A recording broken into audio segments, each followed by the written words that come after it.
Harry, what are you doing? Oh, hiya, Ralph. I'm creating a TV spot for that new show about science from the people who make Sesame Street called 3-2-1 Contact. 3, 2... It's a winner. It's about science and technology for 8 to 12-year-olds. It's got everything. Vegetables, minerals, animals. And you're making a commercial. Yeah. To remind parents, they should make sure their kids watch the show. When is it on, Harry? I forgot, Ralph. It's starting right now, Harry.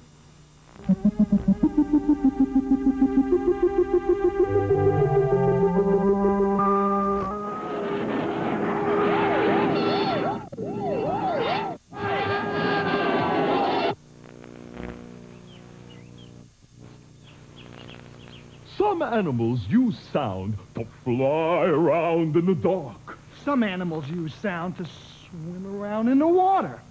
Some people use sound to sing in the shower, 'cause it sounds better. Some people, even a shower don't help. 3, 2, 1.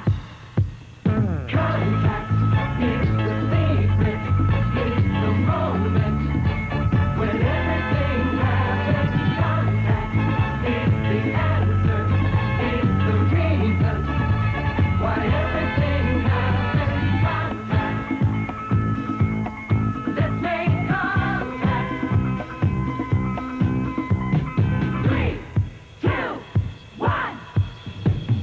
Contact. Oh, no. Yuck. That's really great. Hey, do you think you could play a tune with this? Are you kidding? See if you can guess this. I know that one. Play it again. If I could talk to the animals, right? You got it. So, what do you say? Do you want to shake hands? Hey, wouldn't it be great if we really could talk to animals? Shake. How do you do? I talk to animals all the time. Yeah, well, everybody does, but I mean not using English. Español? No, señorita. I mean, wouldn't it be great if we could talk to animals in their own language? Well, that's easy.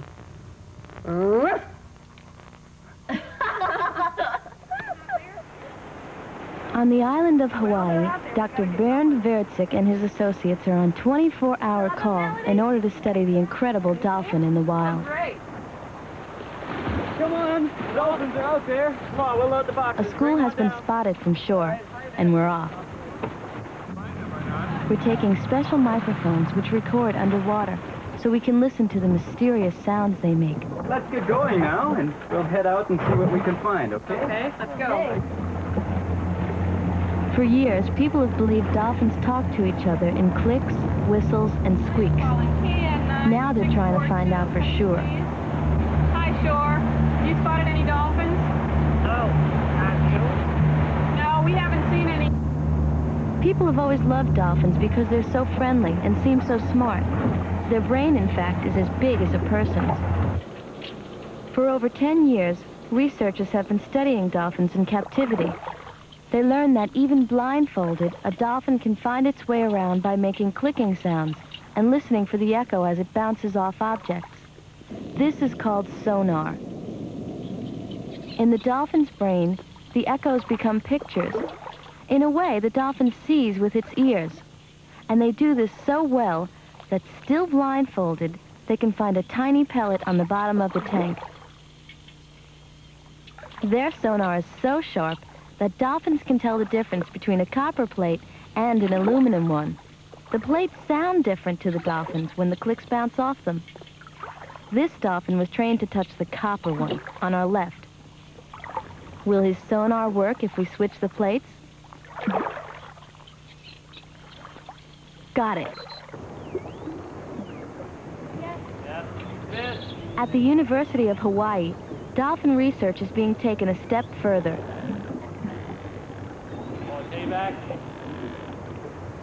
They're trying to communicate with the dolphins using a whole new language. Ready? It's a language of electronic sounds played through underwater speakers. For example, the dolphins learn this sound, means ball, and they learn to recognize it.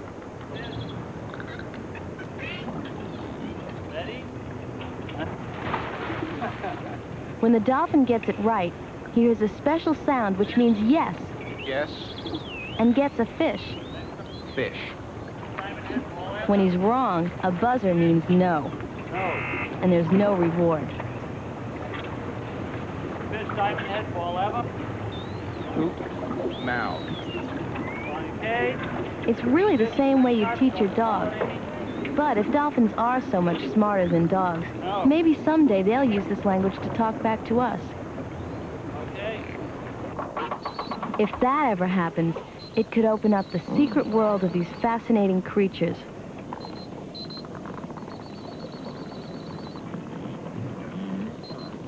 Up to now, we've only studied dolphins in captivity. But what if we could listen to what they have to say while they're swimming in the open sea? And that's just what we're doing here in Hawaii, watching and waiting for the wild dolphin. Oh, hey, they see dolphins right off the port bow. Looks like about 10 to 15.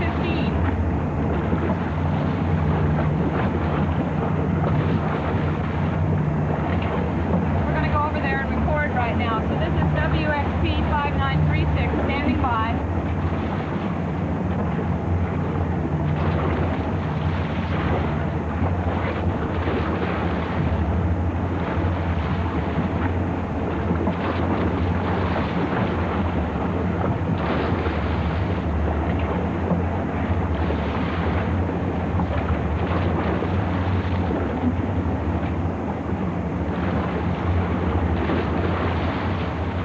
Secrets would they have to tell us? That's the mystery we're trying to solve here in Hawaii. Hey, Lisa, could you pick up the hydrophone and string it out into the water? Okay. So what's this going to do? Well, we're going to be recording the sounds. Of the dolphins? Yeah. We're going to find out when you hear what they're doing or what they're saying. Well, we know what it means? Well, we want to watch what they do. If they're quiet and resting and they make one sound, we'd like to be able to know what kind of sound they make when they're quiet. Make another sound when they're out eating. Maybe they make another sound when they're playing. So we want to watch what they do. Weird. Uh-huh. What does that mean? Sounds they're making now, we don't know. We really don't know. A lot of the sounds they make we can't hear. Why not? They have better hearing than we do, and they can hear sounds that are much higher than the sounds we can hear. That's like dogs, isn't it? Right, right. So the tape recorder is maybe recording sounds that we can't hear right now. Now let's take a look. You can hear them?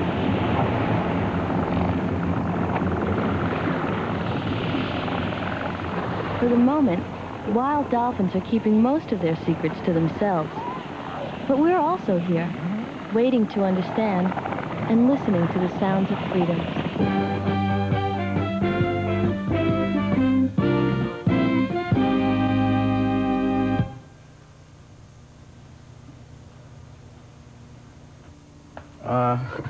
Jeannie? What are you doing? Listening to Oscar. Mm-hmm. But he doesn't have anything to say. Well, maybe nothing's wrong. I know. I'll try for a laugh. Hey, Oscar, did you hear the one about the fish who played hooky? Yeah, he wouldn't stay in school, get it? This fish has no sense of humor. Can't tell from that joke. I know. I'll try a song. You mean something from Porgy and Bass? Holy mackerel. He says you're cute. Well, tell him he's fresh. She says you're fresh. He says, grow up. You wouldn't want a fish that wasn't. Yuck, yuck, yuck. Hey, no conversation over here either. This guy's into a heavy jogging trip. Hey, I met your cousin the other day. My cousin? His cousin? Well, it was either his cousin or a fold-up umbrella. If you were blind as a bat, you wouldn't be blind at all. In fact, you could even see at night. Today, I'm going to be here at Washington University in St. Louis to find out how bats see with their ears. This is awful. One of the largest kinds of bats that there are. It's a kind of flying fox. Mm-hmm. As you see, this one's wing spread is about 3.5 feet. It's a nice, friendly, tame bat that will sit in your hand. They make good pets. Is this your own personal bat? This is one of our laboratory mascots. It's a wonderful bat. Which one of these bats do you use in your research to find out things about them? All right, we study smaller bats, like the one here. This is a big brown bat, common all over the United States. This one comes from here in Missouri. This bat finds its way around in the dark using sounds rather than using its eyes. The bat can fly 20 or 30 miles an hour through a forest, chasing insects to feed on. The bat makes sounds that travel out from the mouth, bounce off objects, trees or insects, and come back to the bat's ears. And the bat hears the echo of the sound, and can tell all it needs to know about the object. It can easily tell a tree branch from a moth, probably one kind of moth from another. It can tell which way the moth is going so that it knows which way to go to catch the moth, all these things. All this happens very quickly. When the bat is chasing an insect, from the time it detects the insect in front of it to the time it closes in and catches the insect is less than a second. When you see a bat flittering around in the sky, changing direction and jerking around, each time they turn sharply, they've caught an insect and they're moving on to chase another. Really? All night long. It's amazing. If I were out in the woods and there was a bat around, what would the sound like that they make? The sounds that the bat makes, you can't hear. They're inaudible to us. The sounds are too high in pitch. But the bat can hear these pitched, high-pitched ultrasonic sounds very easily. So if you know all that information already, what are you trying to find out with your experiments? I want to know how the bat's brain draws the picture of the things in front of the bat using just the sounds. Without any light at all, the bats act as though they can see things, but they use the sounds to get the picture. How do you do that? We have a soundproof room in the laboratory. We bring the bats into the room and study them there. This bat has been trained to sit on the platform and make sonar sounds at the objects in front of it to get echoes back. The bat will tell the difference between the larger object and the smaller one from the sounds. So it sits up there, sends out the ultrasonic sounds, which will bounce off of these objects. It'll go back to the bat, and he'll be able to tell which one is the large one. That's right. The sounds bounce off the object, and the larger object produces a louder echo. Then what will it do? Then it will move forward in the direction of the object that's larger, in this case from here to here. Oh, I get it. I think this bat is about ready for the experiment now. Mark, why don't you come around here and get a bat's eye view? Okay. I'll switch out the light. Jim, I can't see a thing. Well, that would be no problem for the bat. I'll put on a little light so that you can see. Why is he moving his head back and forth like that? Well, the bat is looking around with its sounds. It's scanning the objects on the left and on the right. He's kind of checking things out with sound. That's right. I guess this bat is ready to do the experiment. He did it. Yes, he did. But how do you know he just doesn't go over to that side? Well, let's reverse the balls and see what happens.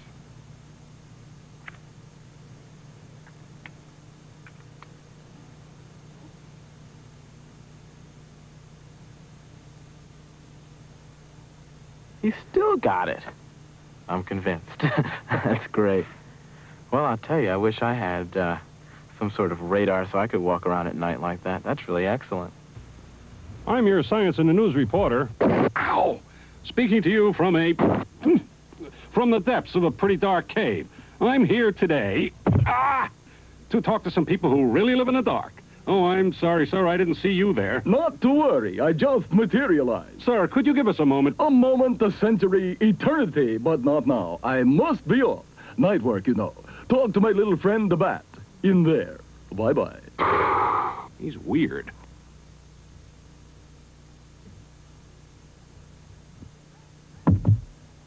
Hi there, you seem to be a little in the dark. Can I help you? Well, I hope so, little friend. You know, you shouldn't be running around in the dark without sonar. Probably so. When do you expect him? Sonar, sir, is not a him or a her. Sonar consists of these little sound waves I send out. I don't hear anything. Ah, you don't, but I do. Let me demonstrate through the magic of television. Pretend these lines are sound waves. I send them out. And they bounce back off you, giving me a picture of you. That's fantastic, isn't it, folks?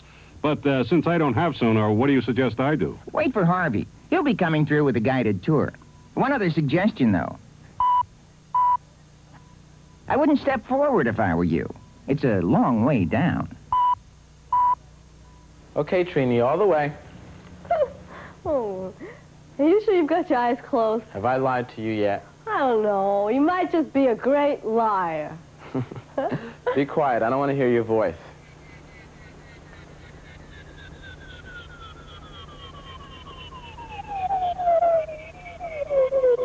Now, that's either you or...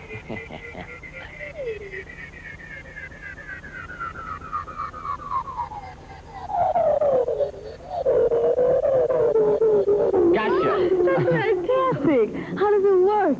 Well, the sound comes out here, bounces off of things, and comes back in here. And it plays into my ear so I can hear where things are, even if I can't see at all. Even if you're blind? That's right. Fantastic. It works with sonar, you know, just like bats or dolphins. Okay, now one more time, Samantha. Playing with the ball. Good catch. How are you coming along with your cat conversations, huh, Lisa? Not great. Hold it. I think I'm getting something. She says she'd love to be fooling around with that ball, but right now she's just thinking about having kittens, so please excuse her. Really? Well, ask her how many she's thinking of having. Somewhere between 1 and 6. Wouldn't it be great if we could know in advance? Yeah, it'd be great if people knew, too. People don't have kittens. But sometimes they have twins. What are you coming to the hospital to do? Well, I'm coming actually to find out exactly how old the baby is when I will be delivering. And I guess every mother, it crosses her mind when you start to stretch and get really big, you wonder if there's maybe more than one in there. So just to make sure that well, anyway, to know whether or not I'm going to have twins or just one baby. Do you think you're going to have twins? Sometimes when I get kicked out from both sides at once, then I think I am. Hi, how are you? My name is Dr. Weissman. Hi, Lynn? Linda. Right. Okay. My name is Sheena. How do you do? Lynn, why don't you come right around here and just step right up on there and sit down on this stretcher. Have you ever had an ultrasound study before? No, I've never had anything like this. Well, it's a very simple test, and I'll explain it to you as we go along. Okay. Okay? Why don't you just lie down for me? Okay. Doctor, before you start, can you explain what ultrasound is? Well, what we're doing is we're applying this special microphone onto the mother's abdomen, her stomach. And this machine will convert the sound waves into an image that we can see on the screen. The sound waves turn into a picture? Right. It's something similar to what dolphins do when they swim or bats do when they fly in the dark. When a bat wants to fly in the dark, he'll send out a sound wave. And the sound wave will bounce back at him as an echo from an object. And by analyzing the echo that comes back at him, he can see where the object is and how far away it is so that he won't bump into it when he gets near it. Can the baby hear the sound when you put it up against her stomach? Well, you tell me if you can hear it, okay? I've just turned the machine on. And this is a special microphone that we use. You have it on? It's on right now. But I don't hear anything at all. That's right. Remember I said we're using sound waves beyond the range of normal hearing. We don't see very much when we hold it in the air, but let's see what we see when we put a fetus underneath it. Ah, what's that? Oh, I can See that? Oh, yeah, moving around. The head will be here, which we're not seeing, and the feet on this end. Here we have chest. From here to here. These lines are the ribs. And there's the spine. Uh-huh. Right here. And is the heart there? There. Oh, I can see it. See? Yeah. There's the It fetus's looks like heart it's going beating. so fast. Oh, he moves. He's moving. Right. Oops. Is that a baby? No, I saw it on there. It kicked. Oh, that was a strong one. It sure was. See? Head is 88 millimeters. And how do you determine the baby's age by that? And I can look up and see that 88 millimeters is actually 38 weeks. So that means I only have 2 weeks left? Yeah, that's right. That's why your obstetrician sent you in thinking you may have twins, because you're bigger than he expected for your dates. You're actually 2 weeks before delivery. Oh, my goodness. Better go home and pack your I bag. know, I didn't even get it ready yet. Okay, you guys, I bet I can get Pogo to come to me without using English. Or Spanish. Or hand signals. Mm-mm. What, you got a hamburger in your pocket? Or what? Okay, you guys ready for this? Then she's got a string around his neck. Are you guys interested in this experiment or not? Okay, hit it. Go ahead. All right. All right. Thank you for coming, Pogo. I don't believe it. What is this? I mean, I didn't hear anything. It's a special dog whistle. Humans can't hear it. You mean, you think Pogo's hearing a lot of other sounds that we can't hear? Probably. Oh, I hope it's not too noisy in here for you, Pogo.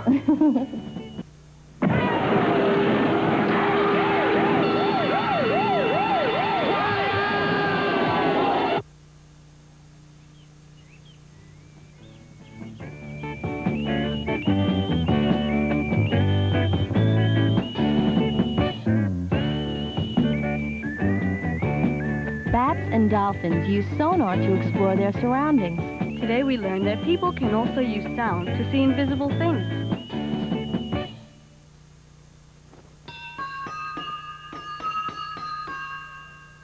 Well, I think I've mastered this instrument. Tomorrow, I think I'll listen to some real music.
Three, Two, One Contact is a production of the Children's Television Workshop.